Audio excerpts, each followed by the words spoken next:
Hey loves, how are you? I'm in my new digs and I had oral surgery on Wednesday and I had some complications, so I had to go back today. So I'm still in a little bit of pain, but that's okay. Tomorrow is a new day and I'm looking for the minute where I start to feel some relief because it's been 5 days of a real challenge. A real challenge. I did work a little bit during that time, but I had so much to do with moving and I've been on job interviews and looking for other work, so I couldn't let this slow me down, and I still ran my hiking events on Sunday. I hate disappointing people, and I like to stay true to my word, so I've just been doing the best that I can. And I'm in a good living situation. And my roommate seems really cool, and we work very well together. We share a bathroom. I'm living with a guy. I love creating mystery. So everybody's like, is that her boyfriend? Is that her friend? Is that her roommate? Who is this guy? He's just my roommate. I don't know him at all. I mean, I know him more now. Very easy to get along with, and we just work really well together. So it's been actually lovely living with a man. Living with women I've had some issues. Women are tough. Women are tough. Remember, we are the more complex creature. And there are many reasons for that, but yeah, so far so good, knock on wood. But we were hiking, this came up, and I think this is an interesting topic. And I hear a lot of male dating coaches talk about this, and I hear a lot of male psychotherapists talk about this. So, and I've seen this with men. There's this habit of men where they say what they want. They claim they want the unicorn, they claim they want to hit the jackpot. And then I've seen men attract a beautiful woman with like a heart of gold, and she's intelligent. She's got everything going for her. She's a great person. She doesn't have a shit ton of baggage. She's like emotionally intelligent. She's got her head screwed on straight, and then he blows it. And I've seen this happen a lot. And I think what's happening is that it's a self-worth, self-esteem thing. And so I was talking about this with one of the guys on my hike on Sunday, and he's like, yeah, I used to do that. He's like, I don't do that anymore. I used to do that all the time. And so for the women who are watching, if you do consider yourself a high value woman and you're getting rejected, oftentimes, and there could be very valid reasons for that. And I always do a self-assessment of like, okay, well, and I like to give concrete examples, and I prefer to use myself as an example because it's the most relatable experience. So I won't say I was rejected. I was very much blown off. I still think he was interested in me. This was when I was living in Brevard when I first moved here, like months and months and months ago. And I met this guy, and, he was super interested, and we went out once or twice. Nothing ever happened. I never kissed him, anything. And because I told him, like, I don't kiss guys really on the first date, and I like to take things slow, and, I'm looking for something very specific. So I will say he was like good about not like jumping my bones or putting pressure on me or anything. But I think he started to blow me off because he kept saying to me, like, well, what do you do for work? And then I had moved from Brevard to West Asheville, and we hadn't seen each other in a while. And I bumped into him, and he's like, well, what are you doing for work now? And his ex-wife was a really big executive. She might have been VP of a male-dominated company.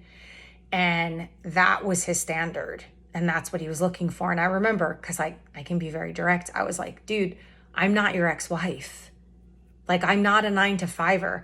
And it was funny that he like almost categorized me, I felt like, as a loser, or like I was like, I am insanely ambitious and I'm so much of a go-getter. And I'm halfway through a master's degree and I'm constantly learning and growing and, getting certifications and taking classes.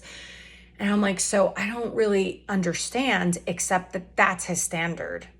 He's one of those guys that, like, if you're not a 9 to 5er and you're not climbing the corporate ladder and you're not working your way up, then you're just not an impressive person. So no matter what else I was bringing to the table, and, I don't convince people to want me, or, I don't beg for my worthiness or attention. So it was like, see ya, goodbye. He'd blown me off several times, and then he would always weasel his way back in. And I'm like, and I knew he was playing the field. I'm like, I'm not an idiot, but that I think was the biggest problem with him. And so, but other times I feel like I've been rejected because the guy doesn't feel worthy. He doesn't feel like he can measure up, because I know that what I bring to the table. This is not ego. I had very low self-esteem and low confidence for a really long time. It's why I kept attracting abusive relationships. Again, the common denominator was me. So did I deserve to be abused? No. But I have to sit back and say, why are these guys treating me this way? Why am I being spoken to like this? Why am I being cheated on? Why am I attracting the same personality over and over and over again? If I'm the common denominator, the only person that I can change is me. And when you change your energy, and that's from the inside out, you got to go into the internal terrain, and then externally you start to see things shift. You start to attract all different sorts of experiences, better jobs, and you're making more money, or you're calling in a new friend group, and you're attracting more high quality people into your life. And so I was the female version of what I'm talking about. I would meet these men and I just wouldn't feel good enough. I was like, oh my gosh, they bring so much to the table. And, I just felt like so lost, and I didn't feel good about myself. I had very little self-worth, very little self-esteem, and I didn't have a lot of self-respect. So that's why now I don't feel the least bit guilty when somebody's screwing with my emotions and they don't know how to show up for me. I'm done. It's easy. They've made it easy. I'm not going to sit around and convince you, whether it's business, employer, friendship. I am not going to convince you to want me, to feel attracted to me, to want to date me, to want to be my friend, to want to have me in your life in any capacity. I don't do that. I don't do that anymore. I used to. And it might not have always been in direct ways, but there was this, but look at me, look what I bring to the table, look what I could do. I was trying to sell myself. And there's all different ways that we could do that. I'm not talking about dressing provocatively or anything like that, but there were ways that I would go about trying to sell myself to somebody. And I don't do those things anymore. And so if you're a guy and you are meeting that unicorn, if you're meeting that woman who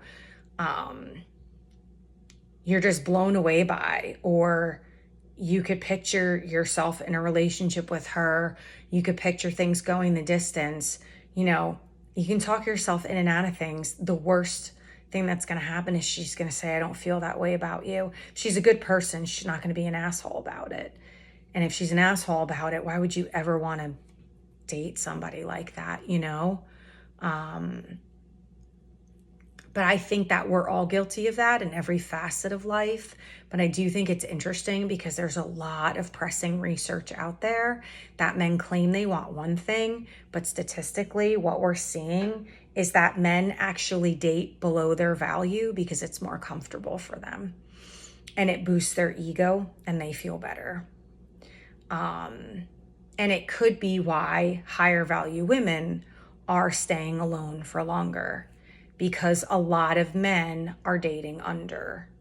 And I find this really interesting and also problematic because I think, number one, men, you're selling yourself short. Not every woman has these insane standards. Not every woman is looking for the guy to make $1 million and be over 6 feet tall and etc. And if you know you are a genuinely good person and you really know that you know how to love and you know that what you're bringing is real and there's really no malintent, you're not out to hurt somebody, you're really looking for a partnership, you're looking to you're capable of showing up for someone and being consistent and being loyal and being reliable, then go for it. Clearly, if you have malintent and you're just out to manipulate and sow your oats and do your thing, you can go do that with anybody. Leave the women like me alone, the women who are really looking for something substantial and real and authentic. I think the only ways to work through that is to do things that would overtly convey value, which could be really healthy hygiene, proper hygiene, the way you speak, the way you behave around women, the way you show up for yourself, like how well do you take care of yourself? And then covertly, you can go for therapy, you can read books on confidence. I think Dr. Jordan Peterson is a great resource for things like that because he's, although he does do a lot of work with the feminine, a lot of his books are geared towards building men up and turning little boys into men. So there are very practical, tangible, tactile ways that you can boost your confidence. But if you are looking for a woman to do that, number one, we're going to see through it and you're going to fall flat on your face because it's really something that has to come from you. And, I will even say that I call it foolish confidence, where you can almost tell that a man isn't fully confident in that area, but he's like being a little show-offy. He wants to impress you, and he might be even terrified that he's looking like a fool, and maybe he is making a little bit of a fool of himself. But women really dig that. Most women do. Really, truly, I'm being honest with you. Because when we know that you want to impress us, when we know that you want us to see you in a certain light, it's cute, it's sweet, it's endearing. It's not cute like Rudolph cute, right? She said, I'm cute. I love that movie. Makes me think of my mama. But, it's when Rudolph had a crush on, what is it, Clarice? Is that her name? The little cute doe. But it is endearing, and as long as there's authenticity and realness under that, and you're not just like faking it, because I could tell you, I could see through that. I know when a man really isn't confident in himself. I also know many men who have, I guess it might have felt like a rejection, but they just ghosted me, or behavior changed, or they were hurtful, is really because they just didn't feel worthy, because they know I'm real. It's amazing to me, and I've had men say this to me, like, you were so authentic, you were so real, like I didn't know what to do with it. And that astounds me. Are we so acclimated to playing games? Are we so acclimated to people's manipulation and mind fucks that that's almost expected and like an old worn shoe. It's just comfortable. But yeah, I've had men say that. I've had men say that they were intimidated by me, which I don't understand what that means. I had one guy explain it to me, but he was explaining it to me, and it was very personal to him. So, just to like give you an idea, he had just gotten divorced. I was divorced. I've been divorced for 16 years, and all the books that he was reading, I had read over a decade ago. And he's like, and he kind of turned it into a competition. He's like, well, you're so far ahead of me. And he was so insecure about it. And the funny thing is like, I wasn't thinking that. I was so excited for him that he was like going through this awakening. And I was like, oh my God, it's so cool that he knows who Martha Beck is and he's reading her book. And it's so cool that he knows who Melanie Beatty is. And then, then he was telling me these books that he was reading that I never heard of before. And I was like, wow, I would love to read that book. But in his mind, it was like, well, you're so far ahead of me.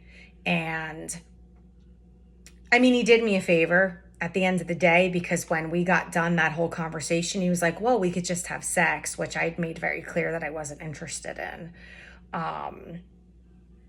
But he did feel, he's like, you're very intimidating because you have this wealth of knowledge and you've been through so much and you've accomplished so much. And he's like, I'm just not there. And I was like, well, what does that have to do with the price of apples, as my father would say? And he just didn't see it that way. He just felt too insecure about himself. And so I would just encourage you to get out of your head. I'm a big advocate of like, and I know this might be really weird, especially at first, but like, I'm feeling really insecure about this. And this, you can even say like, this probably is in my head. But when I'm around you, I feel like you might be thinking this, or you might be feeling this way about me. Is that true? That kind of boldness is really attractive. And I don't know any woman who would disagree with that. When men are that willing to be a little vulnerable about what they're thinking or what their thoughts are. And again, I know that one's a big ask and you really need a set of balls to do that. But don't diminish your value. Now, if someone's way out of your league, like I'm talking, you're not going to go up and ask Julia Roberts for a date. And she might not be your thing. I don't know. Whoever does it for you. I'm talking about within the confines of real reality. Don't sell yourself short. And don't tell yourself stories and try to convince yourself that you would never have a shot. Always be willing to settle for friendship if that's what she's offering you. And you may feel like it's too hard to be friends because you might have too many feelings. But I have become friends with guys, in my younger years who I never thought I'd be interested in. And then I ended up dating them. Because again, I'm not somebody who has this set of standard. I have standards in terms of respect and loyalty and strong moral compass and actions and words being in alignment, but I don't have a strong set of standards and what he looks like and what kind of job he has and how much money he's making and how tall he is and he's got to have green eyes and dark hair. I don't have those types of standards. And so my mind was changed when I got to know someone and I felt really comfortable around them. And I felt safe and I was convinced that they were a really good person and somebody that I would want to be in a relationship with. So don't doubt yourself. Don't make assumptions. Don't tell yourself stories that, might not be true. A majority of the time, they're probably not true. And don't be afraid to ask, how do you feel about me? Or would you ever consider dating me? I think you might be surprised at the answers. And again, know going into that, if you are going to be bold enough to have those types of conversations, set yourself up for success, but prepare yourself for a possible rejection. And if friendship's being offered, I would take it, because you never know what will come of that. They could change their mind. And that goes both ways for the women too. You know, I know a lot of men who are like, I never would have taken a second look at her. And then we became friends. And I can't tell you how many of my daughters have friends who they were all friends and then so-and-so started dating. And I'm talking years after friendship. This just happened to my youngest daughter with a set of friends. And I was like, oh my God, you know, this one's dating that one now. They've been friends for like 8 years. Like they've known each other since young in elementary school. And I would have never seen that coming. And they're getting along famously because they know each other so dang well. Anyway, I just wanted to hop on and say hello. Like I said, hopefully in a couple days, I will be feeling my best self. I love you to pieces. Ciao.